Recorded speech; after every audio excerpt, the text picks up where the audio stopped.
Et bonjour à tous. Alors je vous fais une petite vidéo rapide pour vous dire où j'en suis, qu'est-ce qui se passe. Donc j'ai galéré sur plein de choses. Ici tout a gelé, ça a été une catastrophe. On a eu du -5, -7 je crois. En camping-car, vous imaginez bien que ça a été un petit peu le bazar, hein.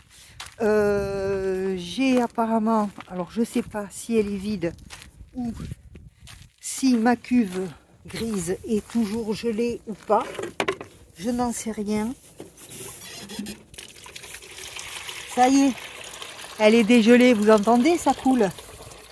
Allez, j'arrête ça, j'irai vider ça tranquillement. Donc ça c'est déjà un bon point. La cuve grise a dégelé. Sauf que il y a 2 nuits,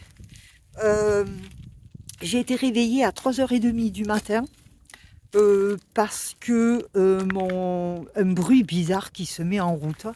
J'ai dit qu'est-ce que c'est? C'est pas le frigo est arrêté, comment se fait-ce?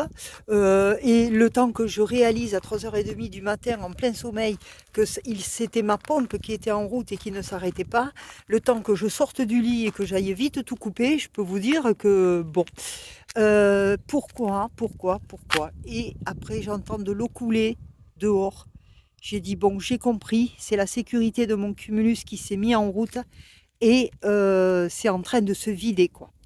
Donc j'ai laissé faire parce que bon, au milieu de la nuit, à -7 degrés, j'allais pas faire grand chose de plus, donc j'ai laissé faire. Le lendemain, j'ai appelé Fifi, notre ami qui connaît tout, je lui explique ce qui se passe, il me dit oui c'est ça, c'est ta sécurité, donc il m'explique comment faire et tout. Mais le lendemain, le propriétaire pouvait toujours pas ouvrir le robinet d'eau parce que c'était gelé, donc il a fallu attendre que ça dégèle un peu. Quand il m'a dit tu peux mettre de l'eau, hop, j'ai rempli ma cuve d'eau propre. Ensuite, j'avais des manipulations à faire sur la sécurité. Est-ce que j'appuyais pas assez fort ou comme ça? Heureusement, le propriétaire Alain était là.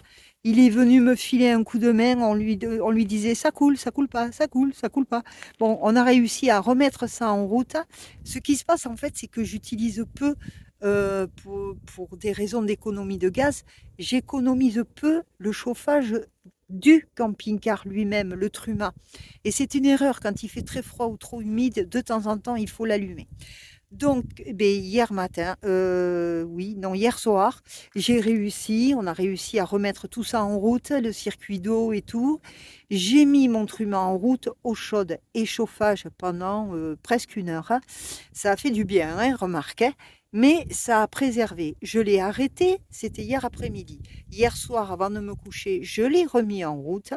J'ai laissé la petite porte du truma, du placard truma, entrouverte pour que la chaleur du camping-car par le radiateur puisse garder un peu. Enfin, je me suis débrouillée comme j'ai pu. J'ai coupé ma pompe hier soir. Ce matin, quand j'ai tout remis en route, j'ai remis le chauffage en route. Ne serait-ce que 20 minutes, une demi-heure, et ça fonctionne bien. Voilà un problème résolu. Sauf que depuis 2 jours, ou 3, non 3 jours, je suis en train de travailler sur le reportage, le montage du reportage sur l'Empire romain que je vous promets depuis longtemps. Ça fait 3 jours que j'y suis. Ça buguait constamment, le logiciel qui s'arrêtait. Donc j'ai écrit à la maintenance. Le gars, il comprenait pas ce que je voulais lui dire. Pourtant, j'étais claire dans mes explications. Je sais pas. Quand je lui dis que j'ai pas le temps de faire mon montage et que le logiciel s'arrête tout seul, c'est français. Remarque, la maintenance, c'est peut-être pas des Français. Bref. Donc, j'ai refait mon message un peu plus clairement.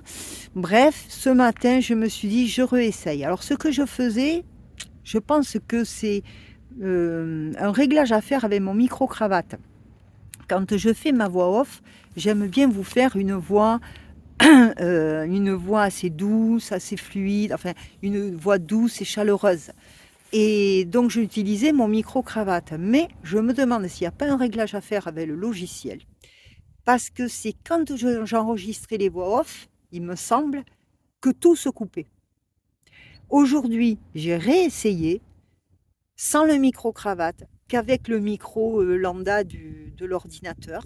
Alors bien sûr, ça ne vous fait pas une super voix, vous entendez clairement ce que je dis, mais ça ne fait pas un son très joli, quoi. C'est pas très feutré. Enfin, vous me direz ce que vous en pensez dans les commentaires. Mais j'y ai passé presque toute la journée. J'ai enfin réussi au bout de 3 heures de temps. Alors, ce que j'ai fait au début, c'est que quand j'arrivais à un certain point, hop, j'enregistrais, hop, je reprenais, hop, j'enregistrais. Bon, j'ai réussi.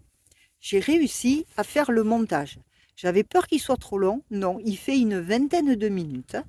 Donc, j'ai réussi à faire mon montage. Vous me direz ce que vous en pensez. J'essaierai de faire mieux pour la suite. Et ben, ce reportage, il est programmé, ça y est, il est sur YouTube pour demain soir.